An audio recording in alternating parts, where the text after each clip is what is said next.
There are moments in every person's life when they face intense adversity.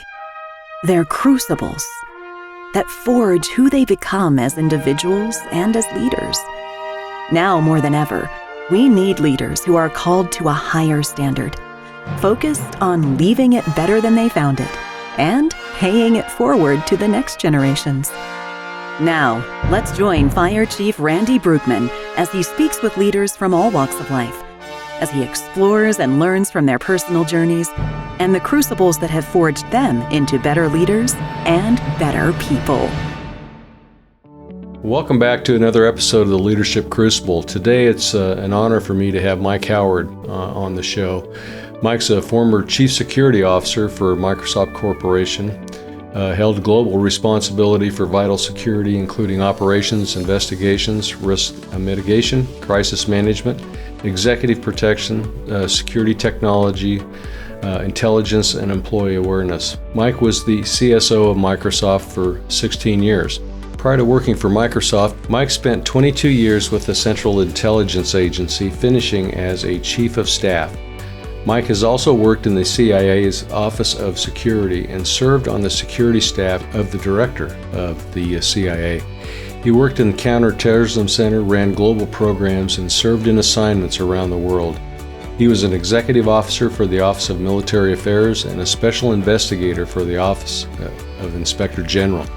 Mike has also served in law enforcement as an officer with the Oakland Police Department in the late 1970s. He holds a Bachelor of Science in Criminal Justice Administration from San Jose State University with a minor in sociology.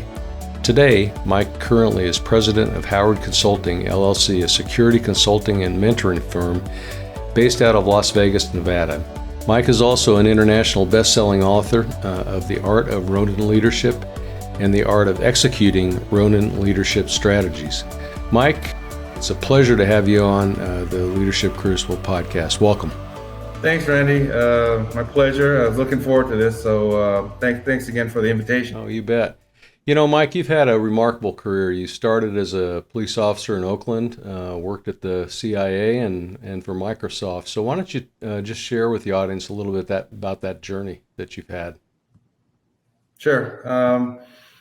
Well, my career has certainly taken some twists and turns that I hadn't anticipated. I grew up in California. I'm an Army brat, and Northern California specifically, but I always wanted to be a police officer. Maybe it was because I watched too many cop shows and movies as a kid, but I always had that dream. I never wanted to do anything else, and went to college at San Jose State University, where they had a really great criminal justice program. That's in California.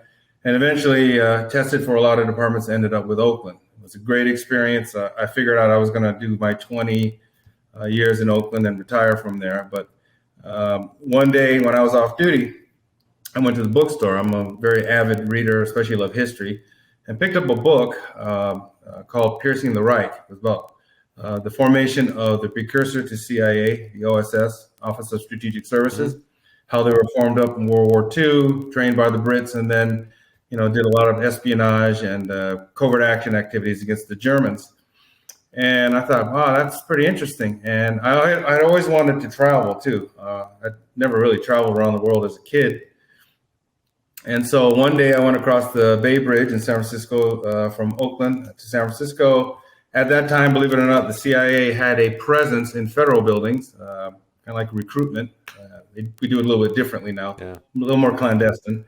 But at that time, and it was during the Reagan buildup after Reagan had taken office, and they were looking for people with law enforcement backgrounds, military, et cetera. And so I kind of got swept up in there. My first 6 years was what they call the Office of Security. So I did a lot of things that I kind of did later on in life in Microsoft.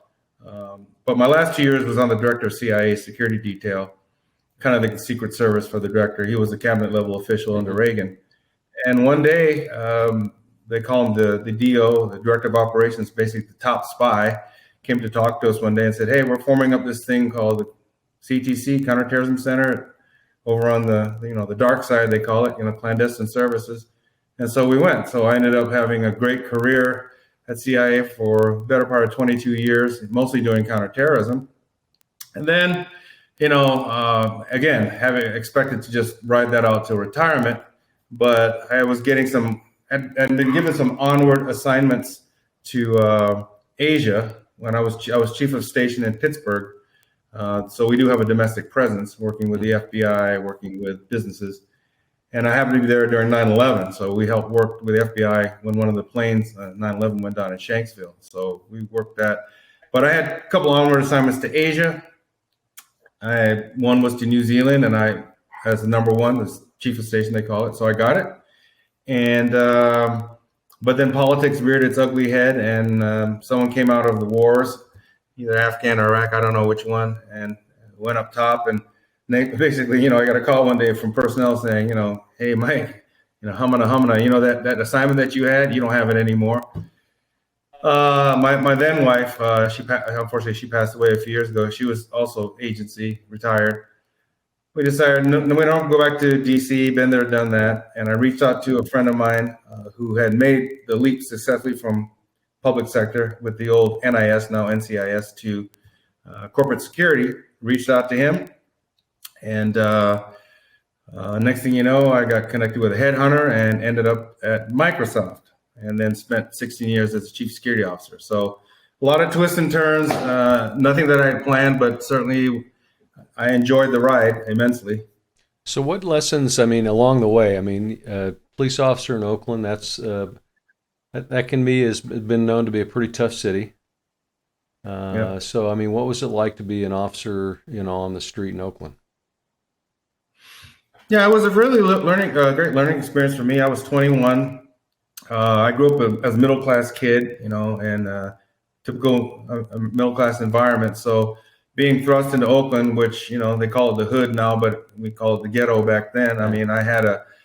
We had beats, areas where we operated with. You being in the fire service, you understand the sort of synergies between police and fire.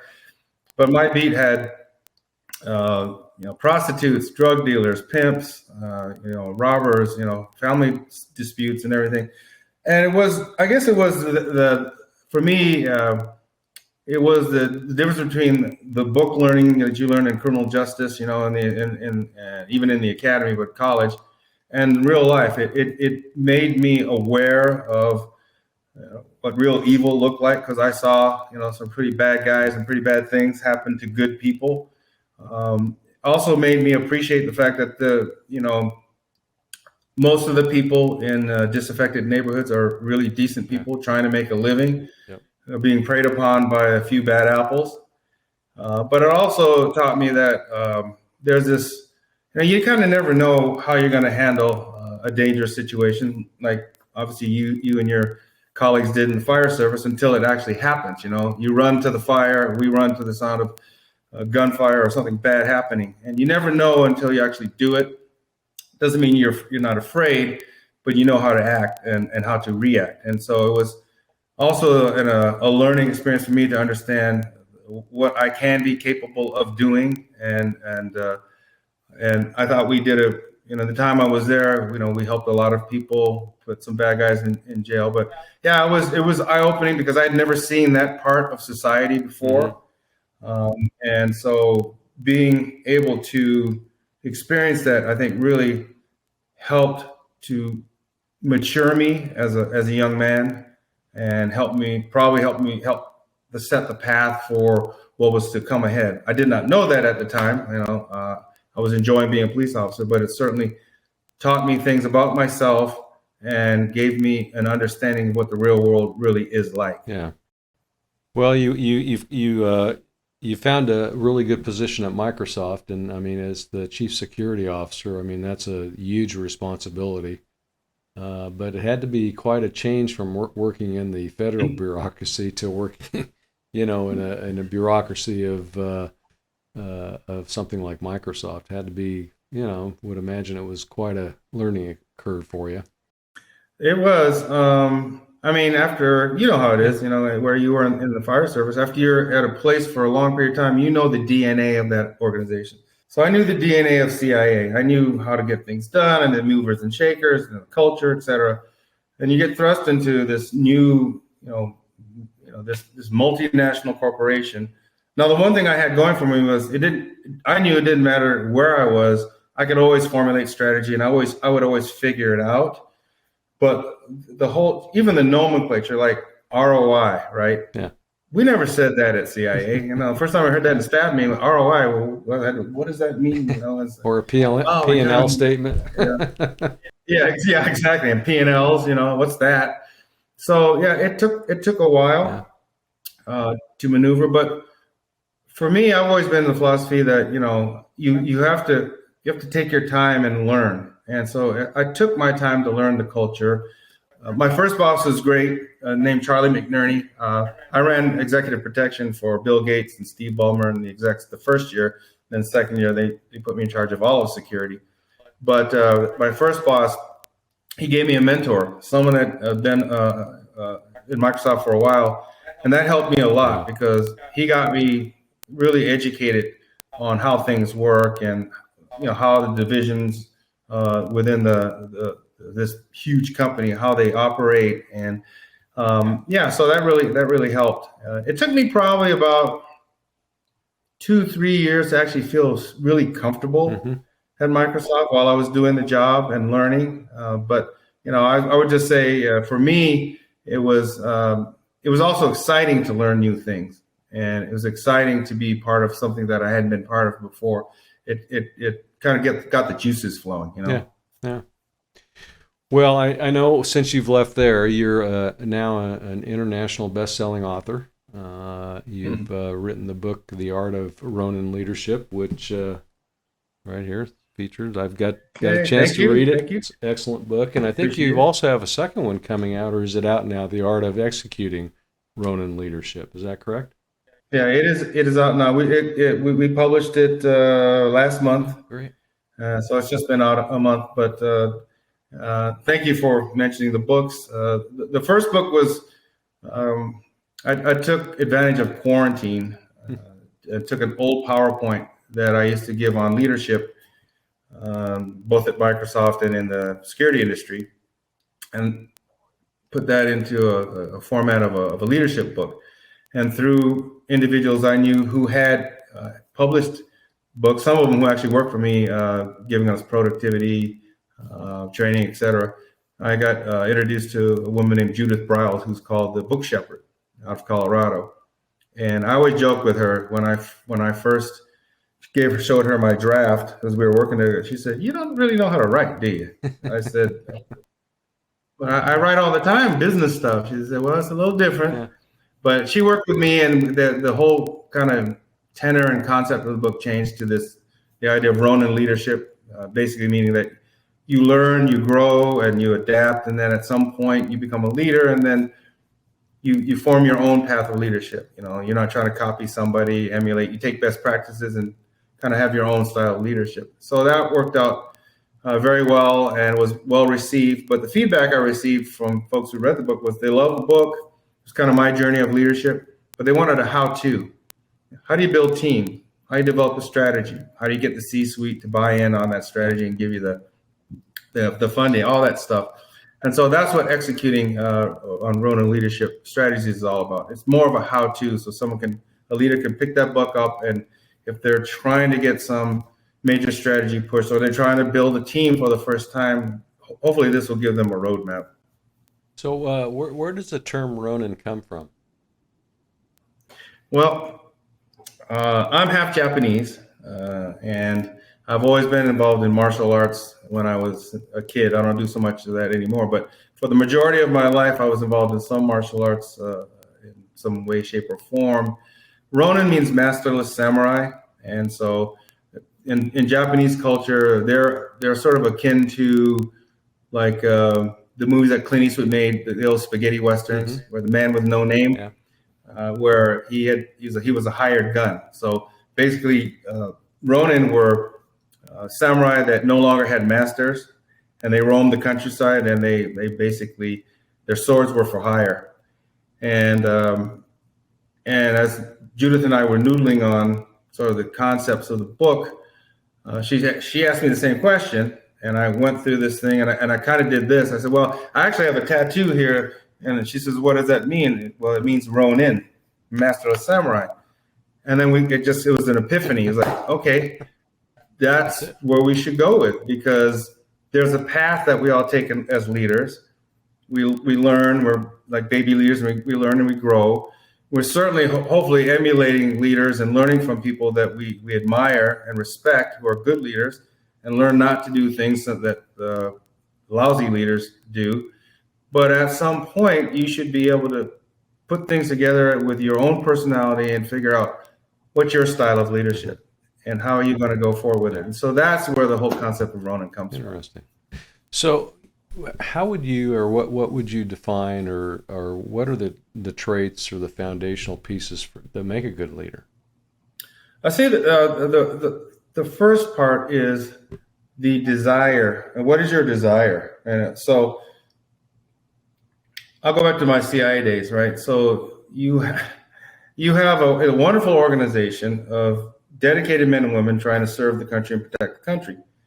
But the same personality traits that make you a good case officer, somebody that can spot, assess, develop, and recruit assets to spy on behalf of the U.S. government.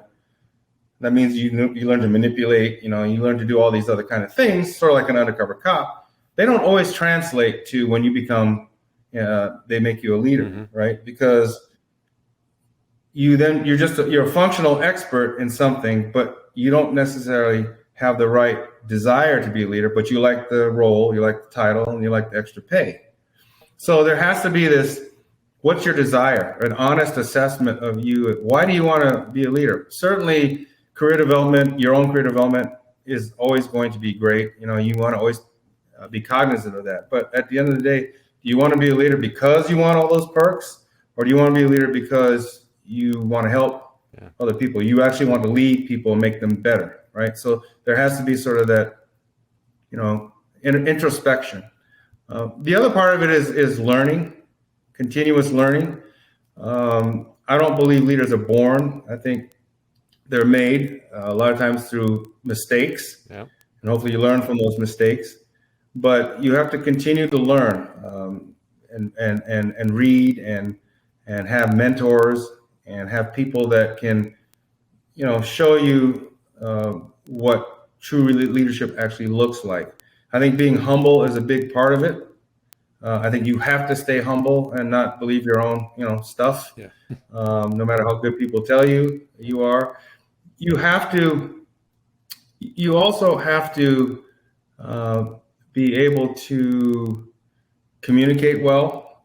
I think leadership is all about communications, both verbal and written. And so you have to be able to speak in public. You have to be able to communicate to the higher ups about what your plans and desires are. You have to learn to be selfless. I think that's one of the things that someone I consider a mentor. He passed away a couple years ago, but he was one of my first bosses at CIA, and he mentioned the word selfless. And I think that's key to becoming a good leader, is that you're now thinking about care and welfare of your team, your troops. They come first, you come second. And that is something that's lost on when I make the distinction between managers and leaders. Managers get things done. They certainly execute on the mission, but they don't really care about career development of their team or making them grow. They're just thinking about themselves. And I think those are sort of the main traits of a leader. A lot of it's internal, the growing, the learning, the making mistakes, the getting better, and the why you want to be a leader. You need to define that, and then being selfless and making sure that your team comes first. Yeah, I'm sure you've worked with people that they'll step into those positions. They really didn't want them. They've pursued them likely for the title or the economic gain, and then they pretty much are inept leaders. They don't really do anything. They Exactly. They're managers, but they're not leaders. And so, and I know we've worked for people like that, and it's really frustrating for the people underneath of them because they're almost shackled, if you will, from a perspective of them growing because they're not being led. Right. And I think the best thing you can do in that situation is, I can think of one person back in the agency is,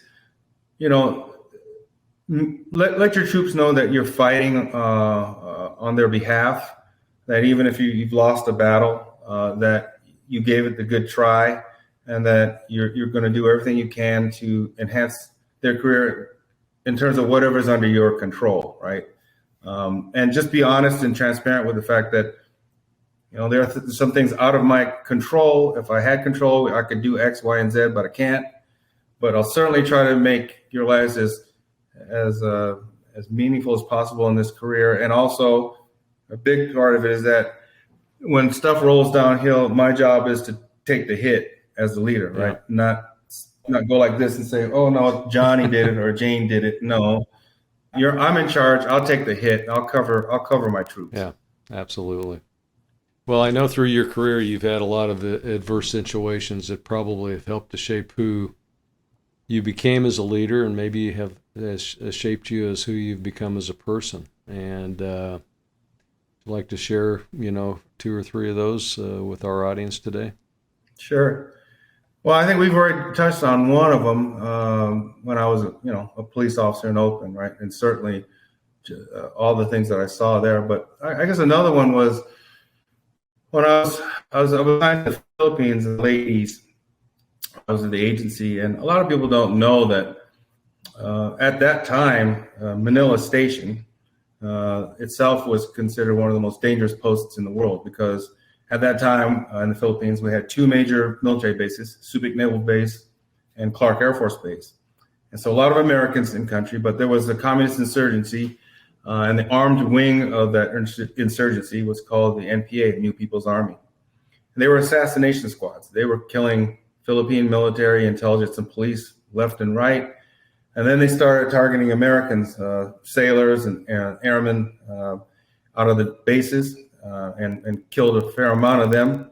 And so our job, not just the agency's job, but FBI had a presence there, State Department, NIS, Air Force, OSI, Office of Special Investigations, all had a presence in Manila.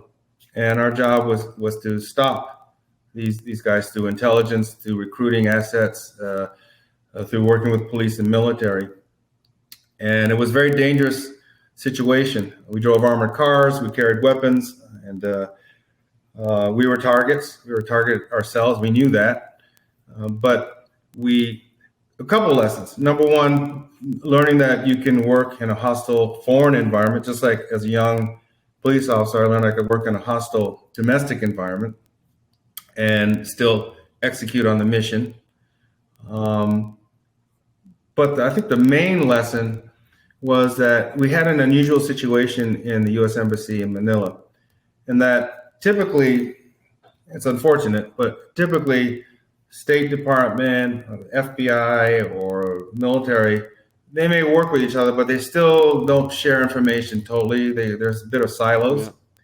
And in this particular situation, I think because of the threat against all of us, we worked collectively together to share intelligence, to run joint operations together. I went down to Subic Bay and Clark Air Force Base many times, to work with our colleagues in the old NIS and Air Force.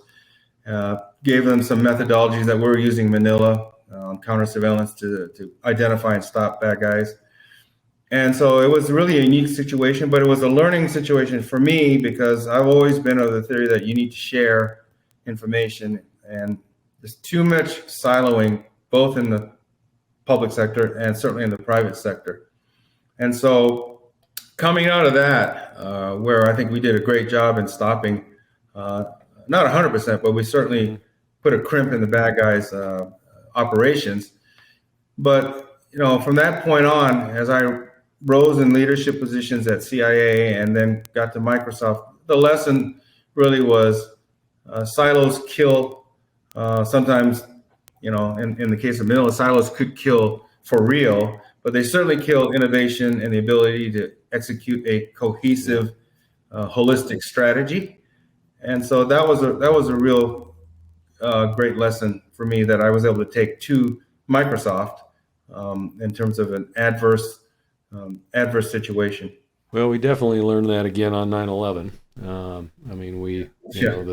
The information that came out of that, there were silos of information all over that if they were collectively all sitting in the same room and talking, we may have been able to prevent that event and others. But I think we're much better shape today than we were then. No, yeah, we certainly are. I mean, I think 9/11 obviously was a punch in the gut, and I remember folks from the agency going to the bureau, and the bureau now has a great intelligence arm with analysts, and a lot of that came from those early days after 9/11 when the agency sent folks over to the bureau and kind of showed them our methodology, and they developed their own. And I think I think that was a positive. Unfortunately, it took an incident like 9/11 to make it happen. Well, I know as a fire chief, and I mean, we had a certain level of clearance. We got to go to the FBI briefings, and one of the things that always impressed me, there would be, FBI, DOD, CIA, multiple agencies, federal agencies, all sitting in the same room, and they would then debrief or brief the police and fire chiefs in the area. And 20 years ago, that would have never happened. Interesting. And the information that came out of there, it's unfortunate. I wish the general public could sit through one of those briefings. I think they would have a different perspective about what goes on with our federal agencies and how hard those folks are working. Yeah, I agree. Well, as we kind of wrap up today, I wanted to ask you if, what are some takeaways that you would leave with the audience today about how to become a better leader? What are some strategies? I think number one is, and I write about it in the book, both books. When I mentioned it earlier too, introspective. I would say have a good understanding of your own emotional intelligence. We went through my team and I at Microsoft went through several rounds of EQ, they call it, emotional intelligence training, because you find out more about yourself. You find out very transparently from your team how they view you, what are your strengths, and what are the things you need to improve on. The team itself finds themselves, and sometimes it can get heated when you talk about the things that you think someone else should improve on, but it helps you grow as a leader. So I think having great emotional intelligence and understanding yourself is really one of the cornerstones. And I mentioned it before too, is continuous learning. We were in Microsoft, I'd buy leadership books, or my team would buy leadership books. We would share those books. We would talk about those books. We would learn. So reading, whoever your leadership gurus are, whether it's, Marshall Goldsmith or whoever, you read biographies. I think it's very important to read biographies because you find that the folks that you thought, never had an ounce of doubt, never had any insecurities, they all have them. We all have them. And I think it's important that as you read leadership books and biographies, you understand that you don't always have to have all the answers. You have a team to help you, and it's okay to be transparent. And I think that's important. I think as a leader also to remember the day that you stop learning is the day you stop growing as a leader. So that's one of my mantras, continuous improvement and growing. The other thing is, stay humble. It's okay to be confident as a leader. I expect leaders to be confident. I expect my direct reports to be confident in driving their programs. There's a difference between, confidence and cockiness, right? And so be confident, but also be humble. There's always somebody out there better than you. And as long as you stay cognizant of that, it helps keeps you grounded. Also, something that I talked about earlier is it's not about you. Certainly, you're always aware of your own career development. When I was a general manager, when I was a director at Microsoft running executive protection, I wanted to be a general manager, right? And then I want to be CSO. You always want to have your own career growth. But when you become a leader, again, I sound like a broken record. It's not about you, it's about them. The ability to be selfless and think about them first, their care, their feeding, their career development. Because if you grow great teams, they're going to make you look good, and they're going to help you execute on your mission, and your career will continue to flourish. Yep.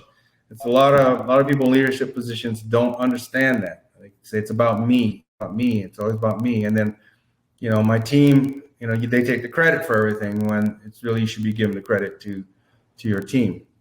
So that's important. The other thing is mentoring. I'm high on mentoring. I helped start one of the first mentoring programs we ever developed at CIA, and I've been a big advocate of that. So having mentors helps you become a better leader because you learn from other people, leadership styles, but also being a mentor helps, because I always say that in a mentor-mentee relationship, I hopefully learn as much from the mentee as they learn from me. Yeah. And then you take best practices yourself. So I think that's important. And then, don't micromanage.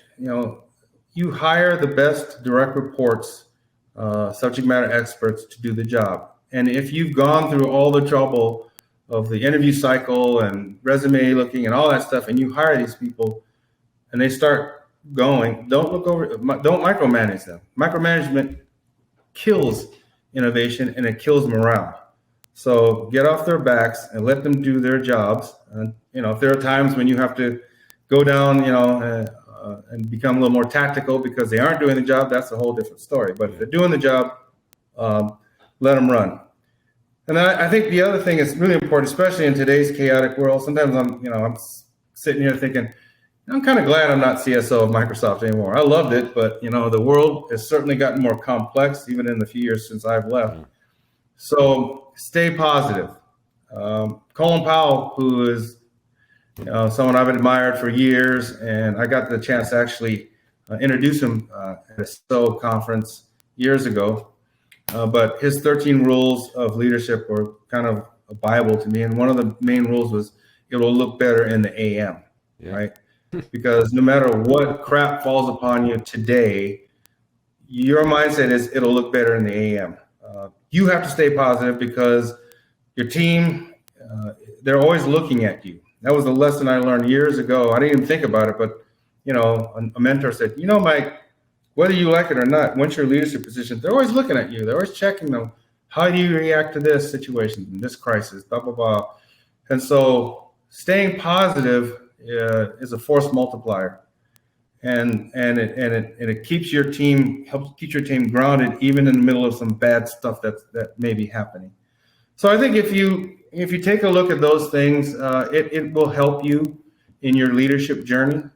And then certainly, I don't have all the answers, and other people will certainly have other things to add and to their portfolio of leadership. But I think if you kind of look at these things, it'll give you a really good, solid foundation for leadership. Yep. No, those are excellent points. And, sometimes I think as leaders, we get really, really focused on, our own workload, and we fail to say, a very simple thank you to the people that are really, pulling the pulling the wagon, so to speak, every day. And, just simply acknowledging the work that they're doing goes a long way to building a really strong team.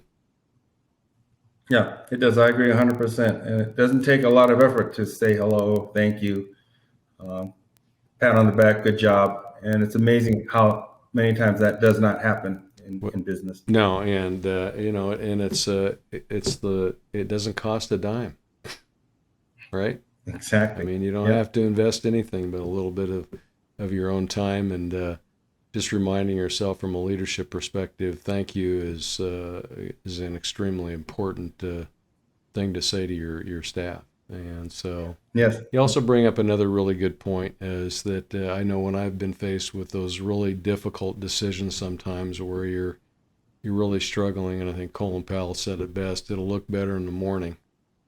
It may not look any better, but at least you've slept on it, and you may have a different perspective on approach. I know we always like to react. I mean, especially coming out of the public safety, that's kind of how we've been trained, is react quickly. Right. I see a lot of that happening with leaders throughout the country today, and sometimes it's best just to keep your mouth shut, sit on it for 24 hours, look at all of the the different options that lay before you just jump off and take off and make a decision, because it's every time I've done that, it usually doesn't turn out very well. Yep, it usually ends up biting you somewhere. So, yeah, that's very, very, very true. So, well, Mike, thanks so much for being on the Leadership Crucible. Really appreciate you coming on, your expertise. Thanks for the service, not only locally in Oakland, but to our country. Thank you. No, this was fun, and I enjoyed it. And thank you too for your service as well. I remember, as an aside, when I was a cop, we loved our firefighter brethren, but the only time we didn't like you was when it was cold and rainy outside, and we could pass by the fire station and you were inside. But I would rather face someone with a gun than go take on a fire. So, well, used to joke with all of the police chiefs that I worked with. There's two things that police officers and firefighters agree on. And I would always tell him they both wanted to be firefighters. And he would just laugh. And he said, you know what? You know why God made police officers? And I said, well, no, why? And he says, so the firefighters would have somebody to look up to. Jeez. I got to remember those. Yeah, so it was. It's always a give and take between the professions, but it's there's a real relationship there, and that really changed, I think, after 9/11. I came into the service before that, but there was always a relationship. But I think after that event, I think we've really come together, and we've had to work a lot of significant incidents over the last 22 years now. So, it's a great bond between two great services. I agree. Thanks again, Randy, for the opportunity. Okay, thanks, Mike. Appreciate it. Thanks for listening to the Leadership Crucible podcast. If you have a story of adversity you'd like to share, we'd love to hear it. Visit us at theleadershipcruciblepodcast.com and join us next time as we continue to explore how to live lives of success and significance.